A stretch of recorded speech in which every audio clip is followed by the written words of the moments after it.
Hi everyone, welcome back to my channel. My name is Tasleem और आज के session learn English through Hindi में आपका स्वागत है। तो आज हम इस सेशन में पढ़ने जाएंगे कुछ ईडियम्स और फ्रेजेस जो आप अपने डेली कॉन्वर्सेशन में यूज़ कर सकते हैं, राइट। सो हम इंग्लिश में ईडियम्स और फ्रेजेस क्यों पढ़ते हैं? ताकि हमारा जो कॉन्वर्सेशन है वो ज़्यादा इंटरेस्टिंग बन सके।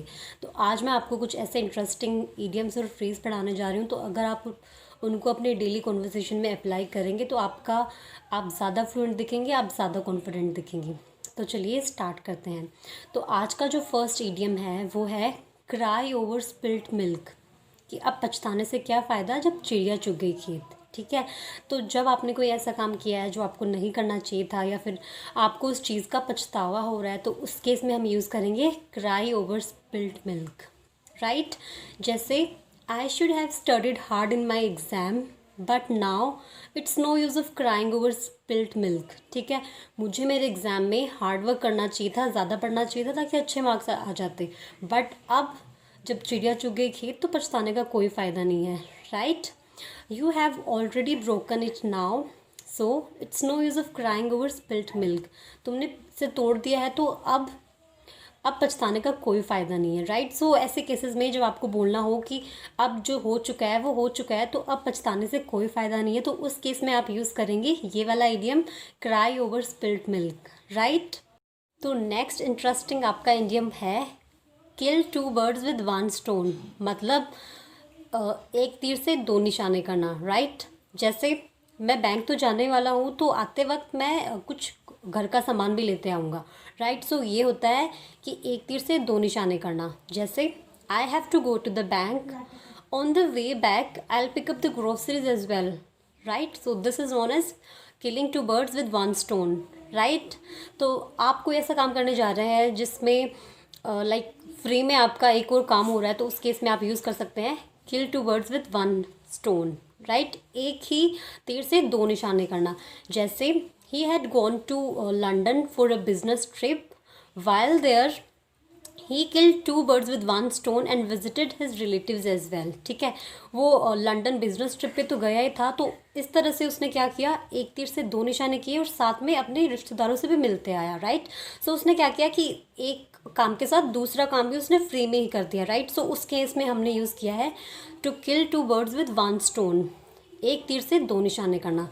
और एक एग्जाम्पल के थ्रू समझते हैं कि she wanted to become a cabin crew and finally she became a cabin crew to travel the world and now she is getting paid as well, right. So she killed two birds with one stone। ठीक है, उसको cabin crew बनना था world को travel करने के लिए, ठीक है, तो साथ में वो कैबिन क्रू बन गई तो और उसको साथ में उसका पेमेंट भी मिल रहा है, राइट। वर्ल्ड का को ट्रैवल करना है, आप कर रहे हैं आप, and you are getting paid for it. So इसे कहते हैं कि उसने एक तीर से दो निशाने किए हैं, right. So kill two birds with one stone का मीनिंग है कि एक तीर से दो निशान करना, एक काम के साथ दूसरा काम भी फ्री में होना, राइट। तो आज का आपका नेक्स्ट इंटरेस्टिंग इडियम है once in a blue moon. Once in a blue moon का मीनिंग है कभी कभार, राइट। सो ईद का चांद भी हम बोल सकते हैं। Once in a blue moon का मीनिंग होता है कभी कभार। जैसे I see you once in a blue moon, कि मैं तुम्हें कभी कभार ही देखता हूँ, राइट। और एग्जाम्पल के थ्रू समझते हैं। जैसे I do not know why she bought that music system, she uses this music system once in a blue moon, right. पता नहीं उसने ये वाला म्यूजिक सिस्टम क्यों खरीदा है, वो तो इसे कभी कभार ही यूज़ करती है, राइट।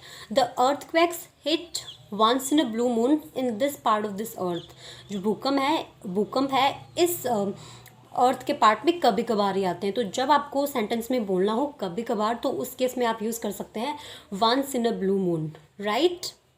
तो आपका नेक्स्ट इडियम है वो है the ball is in your court, या फिर the ball is in someone's court. इसका मीनिंग है कि जो गेंद है वो आपके पाले में है। तो ये इडियम है ये आपके टेनिस गेम से लिया गया है, राइट।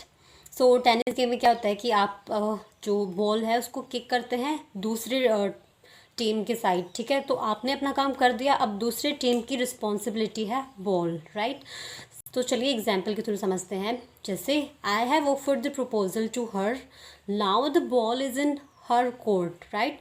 मैंने तो उसको प्रपोज कर दिया तो अब उसकी जिम्मेदारी है कि वो रिजेक्ट करती है या एक्सेप्ट करती है, right. The sale this sale ends this Sunday, don't miss it, the ball is in your court now. ठीक है, संडे को जो सेल है वो ख़त्म हो जाएगी या फिर मीन्स ख़त्म हो जाएगी, तो अब उसको मिस मत करना। तो तुम्हारे हाथ में है सब कुछ, मीन्स तुम जा भी सकते हो या फिर नहीं भी जा सकते हो। I have told you what I want as a birthday gift, now the ball is in your court. मैंने तो तुम्हें बता दिया है कि मुझे मेरे बर्थडे गिफ्ट में क्या चाहिए, अब फैसला तुम्हारे हाथ में है, राइट।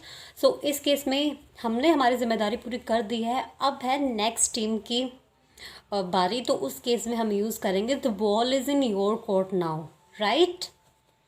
तो आज का जो लास्ट इडियम है वो है save for a rainy day, right. So इसका मीनिंग ये नहीं है कि बारिश के समय के लिए कुछ बचाना, इसका मीनिंग ये है कि अपने मुश्किल समय के लिए कुछ पैसे बचाना, राइट। जैसे I save a portion of my salary each month for a rainy day, right.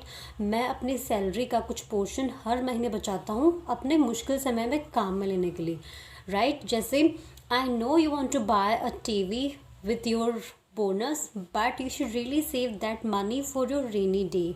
ठीक है, जैसे मुझे पता है कि तुम टीवी खरीदना चाहते हो अपने बोनस से, बट तुम्हें ये पैसे अपने मुश्किल समय के लिए बचा कर रखने चाहिए, राइट। सो ये था हमारा last phrase, save for a rainy day, right.